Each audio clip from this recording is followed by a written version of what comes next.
Hello friends, welcome to my academy. Friends, आज के इस क्लास में आपके रीड के एग्ज़ाम के लिए जो आपका एग्ज़ाम होने वाला है 27 फरवरी को, उसके लिए हम लोग यहाँ पर सीडीपी पेपर 1 और पेपर 2 दोनों के ही प्रीवियस क्वेश्चनों को डिस्कस करने वाले हैं। तो चलिए देखते हैं आज ये क्वेश्चन। यहाँ पर आपका फर्स्ट क्वेश्चन क्या दे रखा है, बच्चे के उचित विकास को सुनिश्चित करने के लिए उसका स्वस्थ शारीरिक विकास एक महत्वपूर्ण आवश्यकता है, यह कथन। ठीक है, अब देखिए विकास के कई सारे पक्ष होते हैं, कई सारे आयाम होते हैं। पहला क्या होता है, फिजिकल डेवलपमेंट यानी कि शारीरिक विकास, है ना। जैसे कि आपका जो शरीर संबंधी गतिविधियाँ हो, जैसे कि चलना हो गया, ठीक है, कुछ लिखना हो गया, सारी की सारी आपकी चीज़ें फिजिकल डेवलपमेंट यानी कि शारीरिक विकास के अंतर्गत आ जाती हैं।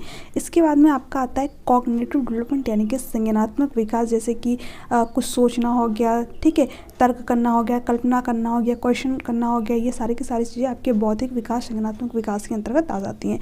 इसके साथ में आपका होता है सोशल डेवलपमेंट यानी कि सामाजिक विकास, समाज में किस तरीके से इंटरेक्ट करना है, किससे किस तरीके से बातें करनी है, ये सारी की सारी चीज़ें आपके सामाजिक विकास के अंतर्गत आती है। और इसी के अंतर्गत आपका आता है इमोशनल डेवलपमेंट, जिसे हम लोग संवेगात्मक विकास या फिर भावनात्मक विकास के नाम से भी जानते हैं। ठीक है, तो ये क्या होते हैं, आपके विकास के पक्ष होते हैं। अब यहाँ पर क्वेश्चन में क्या कह रखा है कि बच्चे के उचित विकास को सुनिश्चित करने के लिए उसका स्वस्थ शारीरिक विकास एक महत्वपूर्ण आवश्यकता है। ठीक है, यानी कि बच्चे का स्वस्थ रूप से शारीरिक विकास होना क्यों आवश्यक होता है, क्योंकि जो देखिए जो विकास के पक्ष होते हैं ये क्या होते हैं, आपस में इंटर रिलेटेड होते हैं। एक पक्ष क्या करता है, यहाँ पर दूसरे पक्ष को प्रभावित करता है। ठीक है, आपने सुना भी होगा एक कहावत कि स्वस्थ शरीर में ही स्वस्थ मस्तिष्क का विकास होता है। यानी कि जब आप शारीरिक रूप से स्वस्थ नहीं होते तो जो आपका दिमाग होता है, जो आपका संज्ञान होता है, वो भी सही तरीके से काम नहीं करता है।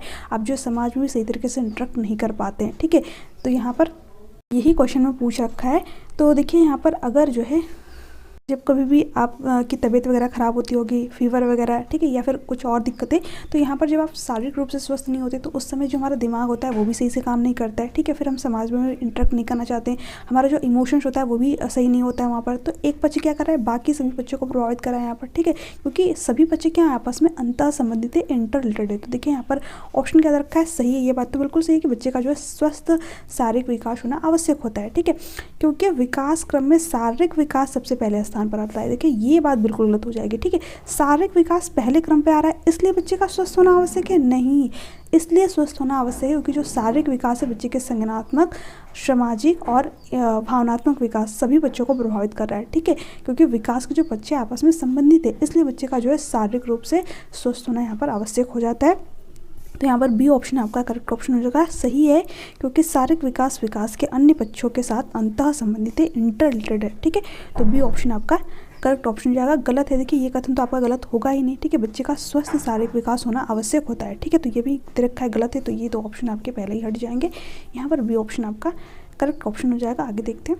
अब देखिए यहाँ पर क्वेश्चन क्या है, इरफान खिलौनों को तोड़ता है और उसके पुर्जों को देखने के लिए उन्हें अलग अलग कर देता है, आप क्या करेंगे। ठीक है, जैसे कि आप लोगों ने भी देखा होगा, अगर आपके घर में छोटे बच्चे होंगे तो जब भी उनको खिलौना कोई ला करके दिया जाता है, टॉय कोई, तो वहाँ पर बच्चे क्या करते हैं, तुरंत ही या फिर कुछ समय बाद ही उसको क्या करते हैं, तोड़ फोड़ देते हैं, है ना।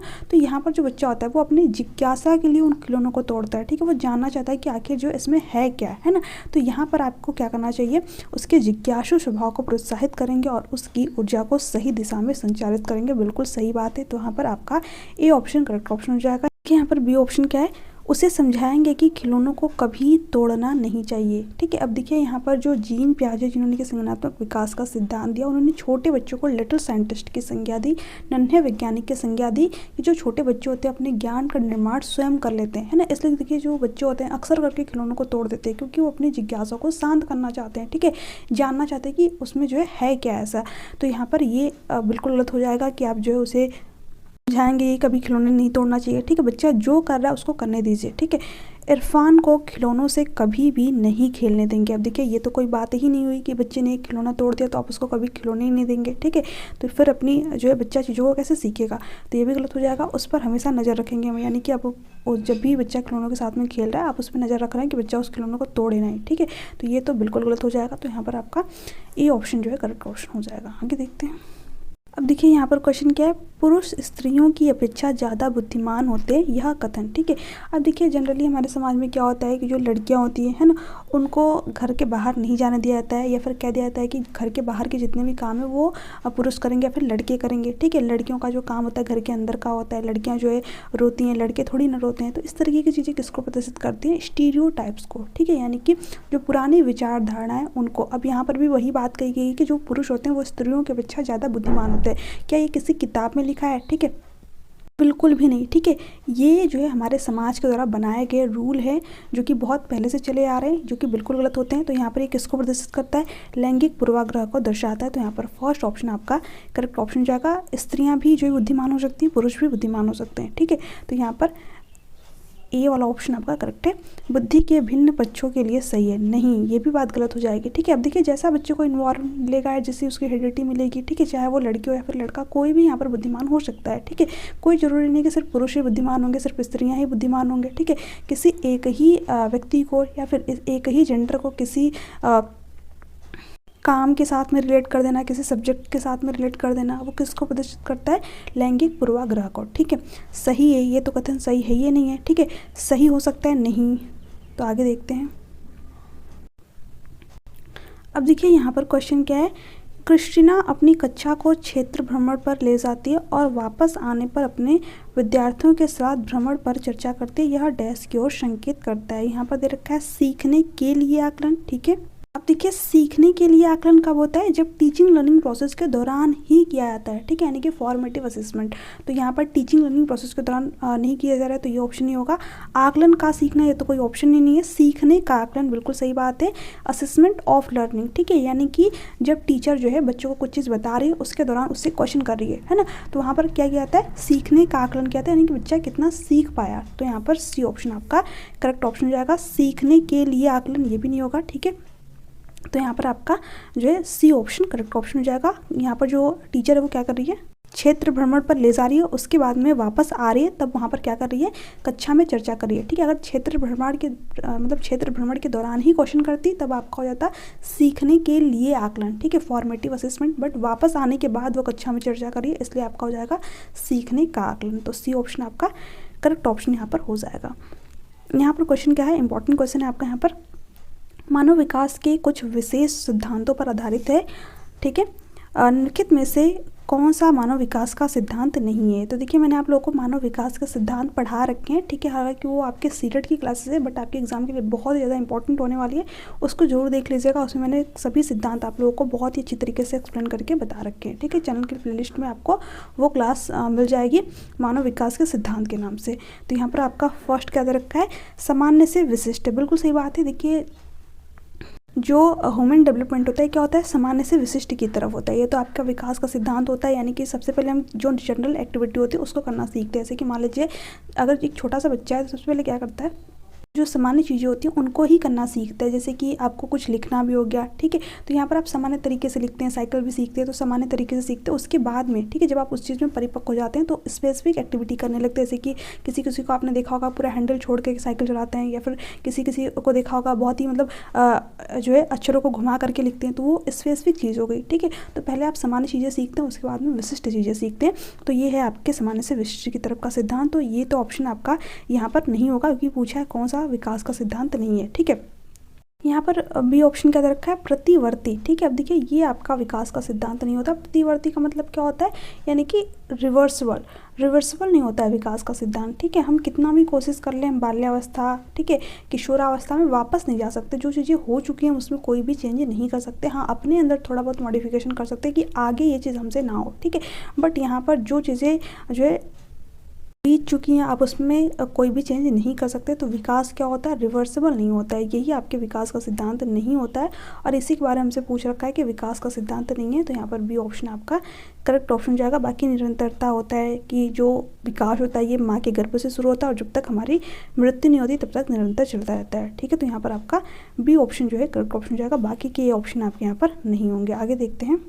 अब देखिए यहाँ पर क्वेश्चन क्या दे रखा है, सृजनात्मक उत्तरों के लिए आवश्यक है मुक्त उत्तर वाले प्रश्न। बिल्कुल सही बात है, फर्स्ट ऑप्शन आपका यहाँ पर करेक्ट ऑप्शन हो जाएगा। देखिए सृजनात्मक उत्तर वाले के लिए आवश्यक क्या होता है, जो ओपन एंडेड क्वेश्चन होते हैं, जैसे कि जिसमें बच्चा एक ही क्वेश्चन की मल्टीपल सोल्यूशन यहाँ पर बता पाए। ठीक है, जैसे कि अगर आपने बच्चे से पूछ दिया कि पानी बचाव के उपाय क्या क्या हो सकते हैं, तो बच्चा यहाँ पर जो है मल्टीपल आंसर बता पाएगा। या फिर आपने बच्चे से क्वेश्चन कर दिया कि अगर जो है जो अर्थ है हमारा, उस पर ग्रेविटेशनल फोर्स जो है ख़त्म कर दिया जाए तो क्या होगा, तो यहाँ पर हर बच्चे के आंसर जो होंगे वो क्या होंगे, अलग अलग होंगे। ठीक है, बट अगर आपने बच्चे से पूछ दिया कि महात्मा गांधी का जन्म कब हुआ था, तो बच्चा यहाँ पर एक ही आंसर बता सकता है, उसके अलावा ये कोई भी आंसर नहीं बता पाएगा। ठीक है, बट इस तरीके से जो क्वेश्चन होते हैं इसमें कि बच्चा अलग अलग डायरेक्शन में सोच पाए, वो क्या होते हैं, आपके ओपन एंडेड क्वेश्चन होते हैं। जैसे कि मैंने अभी आपको 2 एग्जाम्पल दिए थे। ठीक है, ऐसे तमाम क्वेश्चन होते हैं। तो यहाँ पर फर्स्ट ऑप्शन आपका करेक्ट ऑप्शन हो जाएगा। यहाँ पर बी ऑप्शन क्या रखा है, एक अत्यंत अनुशासित कक्षा। देखिए ये नहीं होगा आपका, यानी कि आप सिर्फ अनुशासन को ही लागू किए हैं, फिर बच्चा जो है डर जाएगा, क्वेश्चन ही नहीं करेगा, तो ये गलत हो जाएगा। प्रत्यक्ष शिक्षण या प्रत्यक्ष क्वेश्चन। प्रत्यक्ष क्वेश्चन का मतलब क्या होता है, जब टीचर भी बच्चे से क्वेश्चन करे, बच्चे भी टीचर से क्वेश्चन करे, है ना, तो ये क्रिएटिविटी से इसका जो है कोई मतलब नहीं होता, तो ये नहीं होगा। विषय वस्तु आधारित प्रश्न, यानी जो विषय वस्तु में जो ऑब्जेक्टिव या फिर जो सब्जेक्टिव क्वेश्चन दे रखे हैं, आप उन पे बच्चे से क्वेश्चन पूछ रहे हैं, तो ये भी कहीं ना कहीं क्रिएटिविटी से रिलेटेड नहीं है। यहाँ पर ओपन एंडेड क्वेश्चन ही क्रिएटिविटी से रिलेटेड है, तो यहाँ पर आपका फर्स्ट ऑप्शन आपका करेक्ट ऑप्शन हो जाएगा। देखिए यहाँ पर क्वेश्चन क्या दे रखा है, शिक्षार्थियों को डैश के लिए प्रोत्साहित नहीं करना चाहिए। ठीक है, एक ऑप्शन क्या दे रखा है, अधिक से अधिक पाठ्य सहगामी क्रियाओं में हिस्सा लेना। जब बच्चा अधिक से अधिक पाठ्य सहगामी क्रियाओं में हिस्सा लेता है, यानी कि ग्रुप वर्किंग करता है, अपने दोस्तों के साथ में समूह बना करके सीखता है, तो यहाँ पर बच्चे अच्छे तरीके से सीख पाते हैं, तो इसमें तो हिस्सा लेना चाहिए। ठीक है, इसके लिए बच्चों को इंकरेज करना चाहिए, प्रोत्साहित करना चाहिए, बट यहाँ पर दे रखा है कि इसके लिए नहीं करना चाहिए, तो ये ऑप्शन आपका नहीं होगा। शिक्षक जो पूछ सकते हैं उन सभी प्रश्नों के उत्तर याद करना। ठीक है, यहाँ पर देखिए बच्चों को सभी चीज़ें रटानी नहीं है। ठीक है, आप कुछ एक्टिविटी करके दिखाइए, या फिर जो है बच्चे को खुद एक्टिविटी करने को दीजिए, ताकि बच्चा उन चीज़ों को समझ सके, सीख सके। ठीक है, ऐसा नहीं कि आप उसको जो है हर चीज़ रटा रहे हैं, तो यही बात जो है आपकी गलत हो जाएगी। इसी के लिए बच्चों को प्रोत्साहित नहीं करना चाहिए। ये बात आपकी एनईपी भी करती है, एनसीईआरटी भी करती है कि बच्चे को रोड मेमोराइजेशन के लिए प्रोत्साहित नहीं करना है, तो यहाँ पर बी ऑप्शन आपका करेक्ट ऑप्शन हो जाएगा। यहाँ पर सी ऑप्शन क्या है, कक्षा के अंदर और बाहर अधिक से अधिक प्रश्न पूछने। बिल्कुल सही बात है, बच्चे जितना ज़्यादा क्वेश्चनिंग करेगा उसके अंदर जो है उतने ही उसके कॉन्सेप्ट क्लियर होंगे। ठीक है, उतना ही उसको और चीज़ों के बारे में जानने का मौका मिलेगा, तो ये बात बिल्कुल सही है, तो ये ऑप्शन भी नहीं होगा। इसके लिए बच्चे को प्रोत्साहित करना चाहिए। ठीक है, समूह कार्य में दूसरे शिक्षार्थियों के साथ सक्रिय रूप से अंतःक्रिया करके। वही तो मैंने यहाँ पर कहा कि जब बच्चे एक दूसरे के साथ में सहयोगात्मक क्रिया करते हैं, अपने विचार को रखते हैं, दूसरे बच्चों के विचार को जानते हैं, तो कहीं ना कहीं उनकी थिंकिंग जो है डेवलप होती है, तो ये भी बात बिल्कुल सही है, तो ये भी ऑप्शन आपका यहाँ पर नहीं होगा। यहाँ पर जो है एक ही बात गलत दे रखी थी और इसी के बारे में हमें बताना था, तो बी ऑप्शन आपका करेक्ट ऑप्शन हो जाएगा। यहाँ पर देखिए क्वेश्चन क्या है, निम्नलिखित में से कौन सा रचनात्मक आकलन यानी कि फॉर्मेटिव असेसमेंट के लिए उचित उपकरण नहीं है। ठीक है, सत्र परीक्षा, पहला ही ऑप्शन आपका यहाँ पर करेक्ट ऑप्शन हो जाएगा, कि ये जो है आपका समेटिव असेसमेंट के अंतर्गत आ जाएगा। ठीक है, जो सत्र अंतर परीक्षाएँ की जाती है कि बच्चे ने जो है कितना सीखा पूरे सत्र के दौरान में। ठीक है, तो ये आपका योगात्मक आकलन के अंतर्गत आता है, तो यहाँ पर ये ऑप्शन करेक्ट है। प्रश्नोत्तरी और खेल, जब आप बच्चे से कुछ क्वेश्चनिंग करते हैं, जैसे कि आपने जो चीज़ें बच्चे को पढ़ाई उसी से रिलेट करके आपने बच्चे से क्वेश्चन भी कर लिया, यानी कि टीचिंग लर्निंग प्रोसेस के जो दौरान चीज़ें होती हैं। ठीक है, तो यहाँ पर जब आप बच्चे से क्वेश्चन करते हैं तो वहाँ पर आपको पता चलता है कि जो चीज़ें मैंने बच्चों को बताई या फिर सिखाई, बच्चों को कितना समझ में आई। ठीक है, बच्चा उस क्वेश्चन का आंसर दे पा रहा है या फिर नहीं दे पा रहा है, तो ये क्या होता है, आपका फॉर्मेटिव असेसमेंट होता है। ठीक है, तो यहाँ पर ये बात आपकी जो है फॉर्मेटिव असेसमेंट के अंतर्गत आती है, तो ये आपका नहीं होगा। दत्त कार्य, यानी कि जब बच्चों को आप प्रोजेक्ट वर्क देते हैं, जैसे कि आपने देखा होगा अभी जो है बच्चों को प्रोजेक्ट वर्क ज़्यादा दिया जा रहा है। बच्चे क्या करते हैं, वहाँ पर कुछ चीज़ें डिज़ाइन करते हैं, जैसे कि मेरे घर के बगल में कुछ बच्चे थे, उनको वोल्केनो डिज़ाइन, मतलब वो लोग खुद से चुने थे वोल्केनो डिज़ाइन करने के लिए, तो उन्होंने जो है ग्रुप वर्क किया था। ठीक है, कई तरीके की चीज़ें उन्होंने अलग अलग जगह से कलेक्ट की थी, उसके बाद में उन्होंने जा करके जो वोल्केनो था उसको डिज़ाइन किया था, तो बच्चे इसमें अच्छी तरीके से सीखते हैं और टीचिंग लर्निंग प्रोसेस के दौरान ही चीज़ें होती हैं। ठीक है, तो यहाँ पर ये भी बिल्कुल सही होता है, फॉर्मेटिव असेसमेंट के अंतर्गत आता है। मौखिक प्रश्न जब आप बच्चे से क्वेश्चनिंग करते हैं, तो ये भी आपका फॉर्मेटिव असेसमेंट के अंतर्गत ही आता है। तो तीनों चीज़ें आपको ध्यान रखनी है कि तीनों जो है आपकी फॉर्मेटिव असेसमेंट का पार्ट होती हैं, बट सत्र अंतर परीक्षा जो होती है, मतलब सत्र के अंत में जो परीक्षा ली जाती है, वो आपका समेटिव असेसमेंट के अंतर्गत आता है, यानी कि योगात्मक आकलन के अंतर्गत आता है। तो यहाँ पर ए ऑप्शन आपका करेक्ट ऑप्शन हो जाएगा, क्योंकि पूछा था कौन सा जो है उचित उपकरण नहीं है। आगे है विद्यार्थियों के सीखने में जो रिक्तियाँ रह जाती हैं उनके निदान के बाद होना चाहिए। जैसे कि ये क्वेश्चन बहुत ही इंटरेस्टिंग है आपका, इसको अच्छे से समझिएगा। जैसे कि जब भी आप डॉक्टर के पास में जाते हो तो डॉक्टर क्या करता है, सबसे पहले आपका चेकअप करवाता है कि आपको क्या दिक्कत है, ठीक है, किस वजह से आपको ये परेशानियाँ हो रही हैं, है ना।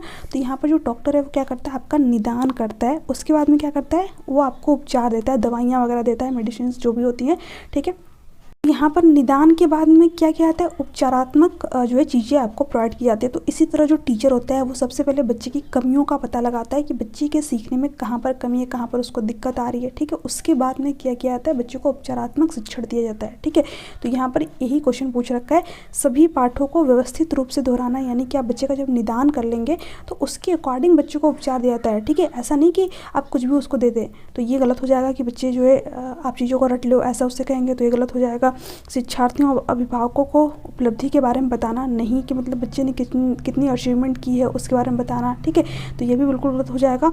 समुचित उपचारात्मक कार्य, बिल्कुल सही ऑप्शन आपका हो जाएगा, यानी जैसी बच्चे को ज़रूरत है, जहाँ पर उसको सीखने में दिक्कत आ रही है, जो चीज़ें बच्चे को समझ में नहीं आई थी, जो निदान में हमने जो चीज़ें हमें बच्चे के बारे में पता चली, उसके अकॉर्डिंग हम क्या करेंगे, बच्चे को समुचित यानी कि उसकी ज़रूरत के अकॉर्डिंग उसको उपचारात्मक जो है कार्य देंगे। तो यहाँ पर सी ऑप्शन आपका करेक्ट ऑप्शन हो जाएगा, ठीक है। सघन अभ्यास कार्य नहीं, ये भी आपका यहाँ पर नहीं होगा, ठीक है। अब देखिए यहाँ पर क्वेश्चन क्या है, भारतीय समाज की बहुभाषिक विशेषता को डैश रूप में देखा जाना चाहिए, ठीक है। अब देखिए जैसे कि जो हमारा इंडिया है एक मल्टीलिंगुअल कंट्री है, यहाँ पर अनेक प्रकार की भाषाएं बोली जाती हैं, अनेक प्रकार के लोग रहते हैं, ठीक है, विविधताओं का एक देश है। तो यहाँ पर देखिए क्या ये हमारे लिए एक रुकावट है, एक बाधा है? नहीं, ये हमारे लिए क्या एक रिसोर्स, एक संसाधन की तरह काम करता है, क्योंकि हमें जो है अन्य लोगों की भाषा जानने का भी मौका मिलता है, अन्य लोगों के कल्चर संस्कृति के बारे में जानने का मौका मिलता है, अन्य लोगों से कुछ ना कुछ चीज़ें हमें सीखने का मौका मिलता है। तो ये हमारे लिए क्या है, एक संसाधन की तरह कार्य करता है, ठीक है। तो उसी तरह जो एक क्लासरूम होता है उसमें अनेक जगह से बच्चे आते हैं। कोई बच्चा जो है वंचित पृष्ठभूमि से आता है, किसी बच्चे की लैंग्वेज अलग हो सकती है, किसी बच्चे का समाज अलग हो सकता है, किसी बच्चे का रहन सहन अलग हो सकता है। तो यहाँ पर हर बच्चे को, ठीक है, जो उसकी समाज संस्कृति, जो उसकी भाषा, उसको एक रिसोर्स, एक संसाधन की तरह देखना और हर बच्चे को महत्व देना है, ठीक है। तो यहाँ पर जो है यही दे रखा है कि जो बहुभाषिकता होती है उसकी विशेषता को देखा जाना चाहिए। विद्यार्थियों को सीखने के लिए अभिप्रेरित करने हेतु शिक्षक योग्यता की चुनौती के रूप में, यानी जो बच्चे की योग्यता उसको आप जो है एक चुनौती की तरफ में देखेंगे, नहीं, उसको एक संसाधन की तरह देखेंगे, ठीक है। यानी जो बच्चे की सीखने की कैपेसिटी, हर बच्चा अपने आप में क्या होता है, यूनिक होता है, अनोखा होता है और सीखने की जिज्ञासु प्रवृत्ति के साथ में पैदा होता है। तो ये बात गलत हो जाएगी, ठीक है, कि हम चुनौती की तरह देखेंगे। शिक्षार्थियों के लिए विद्यालयी जीवन को एक जटिल अनुभव के रूप में बनाने के लिए कारक के रूप में, यानी जो बच्चा है उसके लिए हम जो विद्यालयी अनुभव है बहुत ही जटिल कॉम्प्लेक्स बना देंगे, नहीं। बच्चा तो देखिए पहले से डरा होता है, जो छोटे बच्चे होते हैं, क्योंकि वो अपने मतलब बचपन में बच्चे जो बहुत छोटे बच्चे होते हैं पेरेंट्स के साथ में रहते हैं, ठीक है। अब जैसे ही वो स्कूल में जाते हैं, ठीक है, बहुत डरे से रहते हैं। तो अगर ऐसे में आप स्कूल के पूरे प्रोसेस को जटिल बना दे, बच्चों को ये अनुभव करा दे कि नहीं आप कहीं अलग ही जगह पर आ गए हो, तो फिर बच्चा स्कूल आना ही नहीं चाहेगा, ठीक है। तो इसलिए जो छोटे बच्चे होते हैं उनके साथ में बहुत अच्छी तरीके से बिहेव करना पड़ता है, ठीक है, क्योंकि बहुत ही सेंसिटिव होते हैं छोटे बच्चे। यहाँ पर जो बच्चे होते हैं आपने देखा होगा, बहुत छोटे छोटे जो बच्चे होते हैं, मतलब 2 से 3 साल के या फिर 3 से 4 साल तक के बच्चे होते हैं, उनको प्ले वे में भेजा जाता है। अभी मतलब कुछ खिलौने वगैरह रखे होते हैं जिससे कि बच्चे कुछ ना कुछ चीज़ें सीखते हैं, ठीक है। तो यहाँ पर जो है इस तरीके की चीज़ें बच्चे को प्रोवाइड की जाती है ताकि बच्चे स्कूल आने में इंटरेस्ट ले, है ना। तो यहाँ पर पहले बच्चे को सरल चीज़ें, मतलब जो एक इन्वायरमेंट है वो ऐसा क्रिएट करना है कि बच्चा जो है उसमें इंटरेस्ट ले, स्कूल आना चाहे, ठीक है। तो यहाँ पर ये भी बात गलत है। शिक्षण अधिगम प्रक्रिया में बाधा के रूप में, अब मैंने बताया ना, वही जो मल्टीलिंगुअल होता है, क्या हमारे लिए एक बाधा है? नहीं, एक संसाधन है, ठीक है। तो ये आपका यहाँ पर गलत हो जाएगा। विद्यालय जीवन को समृद्ध बनाने के संसाधन के रूप में, बिल्कुल सही बात है, यानी कि एज ए रिसोर्स की तरफ हम यूज करेंगे जो बहुभाषिकता है, ठीक है। हर बच्चे यहाँ पर दूसरे बच्चों की लैंग्वेज को जान पाएंगे, उनसे जो है कुछ ना कुछ चीज़ों को सीख पाएंगे। तो यहाँ पर ये था आपका आज का कंप्लीट क्लास। ये सारे के सारे क्वेश्चन आपके रीट के एग्जाम में पूछे गए क्वेश्चन थे, जो कि मैंने आप लोगों के साथ में डिस्कस किया। यहाँ पर देखिए जो आपके रीट एग्जाम के लिए नोट्स है ये आपको जल्द ही अवेलेबल हो जाएंगे 1 जनवरी से, ठीक है, क्योंकि अभी आपके नोट्स थोड़े से बन रहे थे। तो यहाँ पर 1 जनवरी से आप सभी जो है रीट एग्जाम का नोट्स ले सकते हैं। बहुत ही कम प्राइस है, ठीक है, और बहुत ही बेहतरीन कंटेंट आपको यहाँ पर देखने को मिल जाएगा। तो सारी चीज़ें मैंने यहाँ पर डिज़ाइन कर ली है, सिर्फ आपका थोड़ा बहुत एडिटिंग बचा है, तो वो जल्दी आपकी कंप्लीट हो जाएगी। इसीलिए मैं आप लोगों को अभी नोट्स प्रोवाइड नहीं कर पा रही थी। तो 1 जनवरी से आप सभी के जो है यहाँ पर रीट एग्ज़ाम के लिए नोट्स मिल जाएंगे। आप जो मुझे इस नंबर पे मैसेज कर सकते हैं 7706974820। तो जिनको भी रीट एग्ज़ाम के नोट्स चाहिए CDP के, तो वो मुझे इस नंबर पे जो है मैसेज कर सकते हैं। बहुत ही बेहतरीन, बहुत ही कम प्राइस में आपको नोट्स मिल जाएंगे। यहाँ पर सारे के सारे जो आपके क्वेश्चन है, अगर आप एक बार नोट्स को अच्छी तरीके से रीड कर लेते हो तो सारे क्वेश्चन आपके ईजिली यहाँ पर बन जाएंगे, क्योंकि इस तरीके से मैंने नोट्स को डिज़ाइन किया है और आपके टाइम को देखते हुए। ठीक है, ऐसा नहीं कि आपको 300-400 का पेज का जो है नोट्स प्रोवाइड कर दिया, आप उसको पढ़ ही नहीं पाए, नहीं, सिर्फ आपके जो है 150 या फिर 200 के अंदर ही आपके जो है पेज के नोट्स यहाँ पर रहने वाले हैं, और प्राइस मतलब बहुत ही कम है। ठीक है, तो चलिए मिलते हैं नेक्स्ट वीडियो में। तब तक के लिए bye bye, take care, thanks for watching. जिसको भी नोट्स चाहिए आप मुझे इस नंबर पे मैसेज कर सकते हैं, लेकिन 1 जनवरी तक रुक जाइएगा।